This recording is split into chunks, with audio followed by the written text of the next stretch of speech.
ముని ఆశ్రమంలో చాలామంది విద్యార్థులు విద్యని అభ్యసించేవారు. ఒకరోజు శివకుమార్ అనే విద్యార్థి తన విద్యాభ్యాసాన్ని పూర్తి చేసుకుని ఇంటికి వెళ్తుండగా ఆగ్నేశ్వర్ మాత్రం 4 బొమ్మలు ఇచ్చాడు. శివకుమార్ తన మనసులోని, గురువుగారు నాకెందుకు బొమ్మలు ఇచ్చారు, నేను ఆడపిల్లని కాదు, బొమ్మలతో ఆడుకునే వయసు కాదు అనుకున్నాడు. అప్పుడు ముని తన శిష్యుని మనసులో మాటను గ్రహించి, ఇవి మామూలు బొమ్మలు కావు అని చెప్పి మొదటి బొమ్మ చూపించి, ఈ బొమ్మ చెవిలో ఒక రంధ్రం ఉంది, అందులో నుండి ఒక దారాన్ని దుచ్చు అన్నాడు. శిష్యుడు అలా చేయగా దారం చెవులోంచి మరో చెవులోంచి బయటకు వచ్చింది. గురువుగారు కొంతమంది ఈ బొమ్మలాగా ఒక చెవిలో ఇంచి విని ఇంకో చెవితో వదిలేస్తారు. రెండో బొమ్మ చెవిలోంచి దారాన్ని దుచ్చాడు. అది బొమ్మ నోట్లో ఇంచి బయటకు వచ్చింది. గురువుగారు కొంతమంది మనుషులు చెవిలో ఉన్న మాటలు నోట్లో ఇంచి అప్పకలకు చెప్పేవారు. శిష్యుడు మూడో బొమ్మ చెవిలో దారం దుచ్చాడు.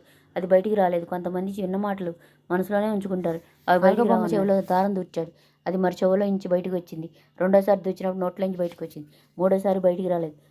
ప్రపంచంలో 4 బొమ్మల్లో ప్రవర్తించాల్సి వస్తుంది. చెడ్డ మాటలు లేదా ఎవరైనా మనల్ని దూషించినట్టయితే వాటిని చెవితో విని మరో చెవితో వదిలేయడంతో అందరికీ విజ్ఞానాన్ని పంచాలి.